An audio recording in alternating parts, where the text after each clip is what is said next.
University మంచి భవిష్యత్తు కోసం తెలుగు విద్యార్థులు ఇష్టపడే యూనివర్సిటీ. కాల్ 9059052378 9059052379. ఒబామా అయ్యోరాం విషయానికి వస్తే ఈ సినిమా ఒప్పుకోవడానికి రీజన్ ఏంటి సార్? ఈ సినిమాలో కూడా మీరే అమ్మాయి వెంట పడటమేనా ఈ సినిమాలో కూడా? అమ్మాయి వెంట పడటం ఉంటుందండి, ఇది ఒక రకమైన కాన్ఫ్లిక్ట్ ఉంటుందండి కలవటానికి. అది సెకండ్ హాఫ్లో తెలుస్తుంది అసలు ఎలా కలిసారు ఏంటి అని.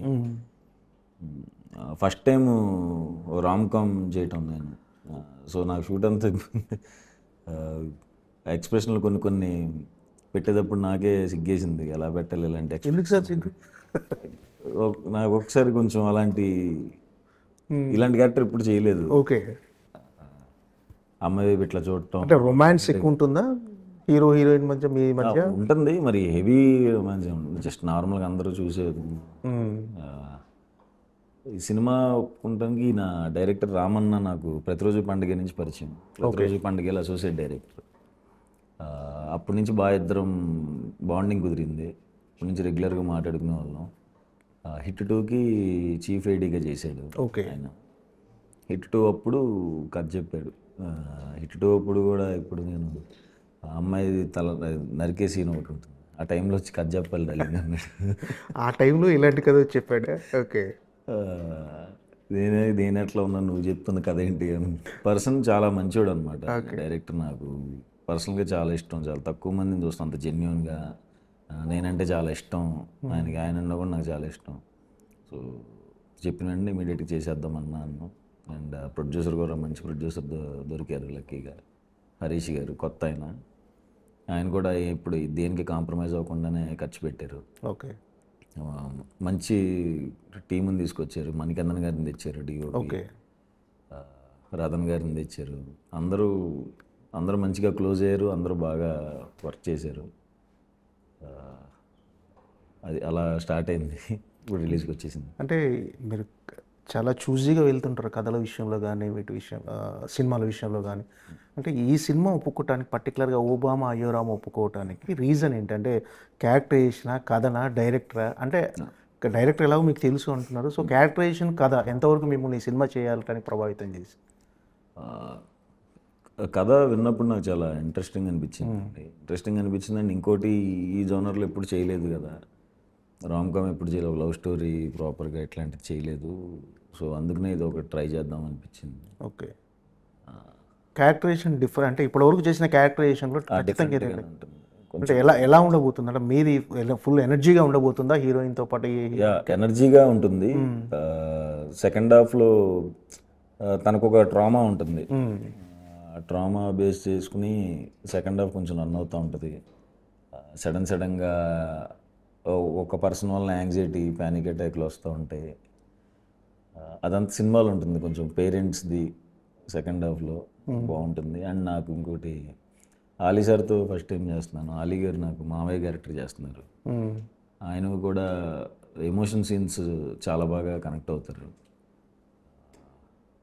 అంటే మావయ్య క్యారెక్టర్ అండ్ పేరెంట్స్ క్యారెక్టర్ చాలా బాగుంటాయి. Full entertainment sir cinema. Entertainment ఉంటుంది, ఎమోషన్ కూడా ఉంటుందండి. ఓకే, ఆలీ సార్ది ఎమోషన్ ఇంకా ఎక్కువ ఉంటుంది సినిమాలో. ఈ సినిమాలో అంటే పాట కూడా పాడారు చాలా ఫుల్ ఎనర్జీగా, మంచి. ఏం సార్ అసలు ఆ పాట మీతో పాడించడానికి కారణం ఏంటి అసలు? ఏమో సార్, నేను ఫస్ట్ అంతా జోక్ చేస్తున్నారు అనుకున్నాను. రతన్ గారు చెప్తున్నప్పుడు పాడాలి అంటే ఏం మాట్లాడుతున్నారండి, అందరూ వాయిస్ బాగుంది అంటారు, ఇప్పుడు మళ్ళీ కామెంట్స్కి వచ్చి బాగుందన్నాం కదా అని పాట పాడుతున్నట్టు అని తిడతారు సార్ అని చెప్పి ఆయన వినలేదు. ఫస్ట్ టైం సార్ పాడటం మీరు? నేను పాడతాను ఎప్పుడు అనుకుంటాను సార్ అసలు ఈ గొంతేసి. అంటే చిన్నప్పుడు బాత్రూమ్ సింగర్గా పాటలు పాడటం అలా అది కూడా ఏం లేదా? ఏదో నార్మల్గా అందరం పాడుకునేలాగే, కానీ సింగర్గా అంటే దానికి అయ్యే ఉండాలి కదా సార్. ఆయన బలవంతంగా పిలిచి ఫోన్ల మీద ఫోన్లు చేసి చెన్నై రమ్మన్నారు రతన్ గారు.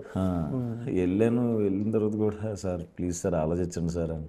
తర్వాత నాకు అక్కడ లోపలికి వెళ్ళి అదే సార్ అక్కడికి వెళ్ళి పాడాలి అంటే, ఆ లోపలికి వెళ్తున్నప్పుడు కూడా నాకు టెన్షన్ వచ్చింది, వద్దు సార్ నా వల్ల అవ్వట్లేదని. పాడితే ఆయన పాడుతున్నప్పుడు అయ్యో చెప్పారు వాళ్ళ లాంగ్వేజ్లో, ఒకటి ఇక్కడ ఉండాలి ఒకటి ఎక్కడ ఉండాలి అని. ఇదిగోండి మీరు నాకు సింగర్కి చెప్పినట్టు చెప్తున్నారు, రెగ్యులర్ సింగర్ కాదు కదా, కొంచెం అర్థమయ్యేలా చెప్పండి. నేను మొత్తానికి ఏదో ధైర్యం చేసి పాడేశాను.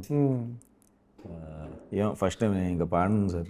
బాగుంది పాట, అందరూ నిన్న రిలీజ్ అయింది, ఒక ఎవరి కొత్త సింగర్ అంటే ప్రొఫెషనల్ సింగర్ లాగానే పాడారు. అమ్మో ఆయన ఏదో చేశారు రతన్ గారు, భయపెట్టించి పాడారు, భయపడతానే పాడాను. అదే నచ్చితే హ్యాపీసే. ఒకసారి ఇప్పుడు ఒకసారి ట్రై చేస్తారా? లేదు సార్, వద్దు సార్, ప్లీజ్ సార్. ఏంటి అది ఈ పాట వినగానే ఫస్ట్ మీకు ఎవరైనా ఫోన్ చేశారా? మీరు ఈ పాట మీరు పాడారని తెలియగానే ఎవరైనా ఫోన్ చేసి కాంప్లిమెంట్ ఏమైనా వచ్చింది ఈ పాటకి? అంటే ఏదన్నా తిట్టాలన్నా పొగడాలన్నా ఫస్ట్ మా ఫ్రెండ్ సర్కిల్ ఫోన్ చేసేస్తారు. ఓకే.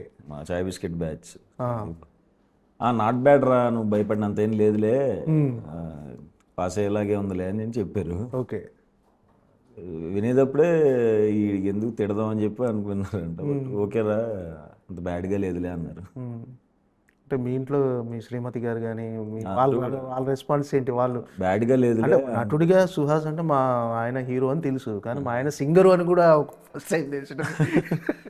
బాగా పాడావు, బాగానే ఉంది అన్నారు. మా పేరెంట్స్ ఎగ్జైట్ అయ్యారు, బాగా పాడావు అని. ఓకే. మామూలుగా ఏం చేసినా బాగుంటుంది కాబట్టి వాళ్ళు ఫుల్ ఎగ్జైట్ అయిపోయి అదిరిపోయింది అన్న. ఓకే. ఏం సార్ ఈ కథలు ఇప్పుడు చాలా సినిమాలు చేశారు. ఇప్పుడు రామ్ గోదాల గారు డైరెక్టర్ గారు ఈ కథ చెప్పినప్పుడు ఖచ్చితంగా ఈ కథ నేను చెయ్యాలి అనిపించిన అంశం ఏంటి? అంటే ఇది ఏ సెక్షన్ ఆఫ్ ఆడియన్స్కి ఎక్కువ రీచ్ అవుతుంది అనుకుంటున్నారు? ఖచ్చితంగా ఇది నేను చెయ్యాలి అని. ఓకే. అంటే ఏ సెక్షన్ ఆఫ్ ఆడియన్స్కి రీచ్ అవుద్దని క్యాలిక్యులేషన్స్ లేవు సార్. బట్ ఫ్యామిలీ అందరు ఫ్యామిలీ అందరూ హ్యాపీగా చూసిన సినిమా అవుతుంది. నాకు మదర్ ఎమోషన్ బాగుంది అనిపించింది. మదర్ ఎమోషన్ అండ్ మావయ్య అలీ సార్తో ఎమోషన్ అది బాగా కనెక్ట్ అయ్యాను సార్. అంటే ఇద్దరు కెమిస్ట్రీ బాగుంటుంది ఇందులో, మా ఇద్దరు, నాది మాలవికది. సో అది కూడా ఎంజాయ్ చేస్తారని అనుకుంటున్నాను. అంటే థియేటర్కి రప్పించే అంశాలు అంటే ఇప్పుడు ప్రజెంట్ ఓటీటీ బాగా అంటే చిన్న సినిమాలకు థియేటర్కి రావట్లేదు కదా. అంటే థియేటర్కి ఖచ్చితంగా రప్పించగలిగే అంశం ఎమోషనా, ఎంటర్టైన్మెంటా ఏంటి అసలు? Entertainment and emotion. ట్రైలర్ రాబోతుంది, ట్రైలర్ చూస్తే డెఫినెట్గా వస్తారని అనుకుంటున్నాను. ఆడియన్స్ అంటే ట్రైలరు టీజరు చూసి ఆడియన్స్ డిసైడ్ అయిపోతారు ఈ సినిమా థియేటర్లో చూడాలో వద్దా అని. అవును సార్. సో డెఫినెట్గా ఆల్రెడీ మన టీజర్ అనేది అందరినీ ఖచ్చితంగా బాగుంది. టీజర్ అనేది అందరు ఇంప్రెసివ్గా ఉంది. ట్రైలర్ బాగుంటుంది సార్. ఓకే. ట్రైలర్ మంచి కట్ చేశారు. ఓకే. అది చూసి వస్తారనుకుంటున్నాను, చూడాలి. సార్ హీరోయిన్ క్యారెక్టరైజేషన్, హీరోయిన్తో మీకున్న కెమిస్ట్రీ కానీ ఎలా ఉండబోతుంది ఈ సినిమాలో? అంటే ఫస్ట్ టైం సిగ్గుపడ్డాను అంటున్నారు ఆ అమ్మాయితో చేయడానికి, అంటే కొన్ని సీన్స్ అంటే రొమాంటిక్ సీన్స్ చేయడంలో ఏంటి ఎలా ఉండబోతుంది? చాలా స్ట్రాంగ్ క్యారెక్టర్ సార్ సినిమాలో. ఆల్మోస్ట్ ఇద్దరిది సేమే ఉంటుంది అనమాట. వెయిట్ ఒకరు తక్కువ ఒకరు ఎక్కువ అలా ఉండదు. తనది చాలా స్ట్రాంగ్ క్యారెక్టరు అండ్ బాగా ఆట పట్టించే అమ్మాయి.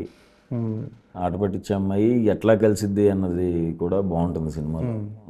ఎలా కలుస్తాము అన్నది సెకండ్ హాఫ్లో. ఆ అమ్మాయి సీన్స్ బాగా ఎంజాయ్ చేస్తారు. అమ్మాయి వైపు నుంచి వచ్చే కామెడీ ఎంజాయ్ చేస్తారు. అంతే సార్, వెరీ ఎనర్జెటిక్ క్యారెక్టర్ తనది.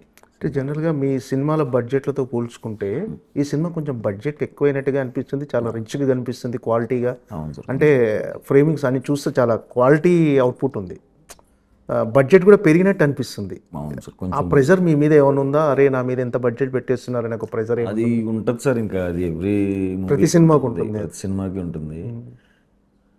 మనకి ఉన్న దాంట్లోనే ఉన్న మార్కెట్ దానికి దాటెళ్ళొద్దు అని ఉంటుంది. ఇప్పుడు ఆయన ప్రొడ్యూసర్తో మాట్లాడుతున్నప్పుడు అదే చెప్తాను, మాకు కొంచెం ఎక్కువ పెడుతున్నారు అంటే పర్లేదు, నాకంటే ఈ ప్రొడ్యూసర్ ఎక్కడ కాంప్రమైజ్ అవ్వకూడదు అని అనిపించుకోవాలి నేను అని అన్నాడు ఆయన కూడా. ఓకే. సో కొంచెం పెట్టారు, సేఫ్ అవ్వాలని కోరుకుంటున్నాను. సార్ ఎలా అంటే ప్రొడక్షన్ వాల్యూస్ మీకు ఎలా అనిపించినాయి ఈ సినిమా? అది ఎక్కడ కాంప్రమైజ్ అవ్వలేదండి ఎవరు. మంచి మంచి టెక్నీషియన్స్ని తీసుకొచ్చారు. మనీ సార్ కూడా మంచి ఫ్రేమ్స్ పెట్టారు, బాగా చూపించారు అందరినీ. ప్రొడక్షన్ మ్యూజిక్ కూడా ఖచ్చితంగా ప్లస్, చాలా బాగా ఇచ్చారు. సాంగ్స్ అన్నీ బాగున్నాయి అండ్ బీజిఎం కూడా చాలా బాగా ఇచ్చారు ఆయన.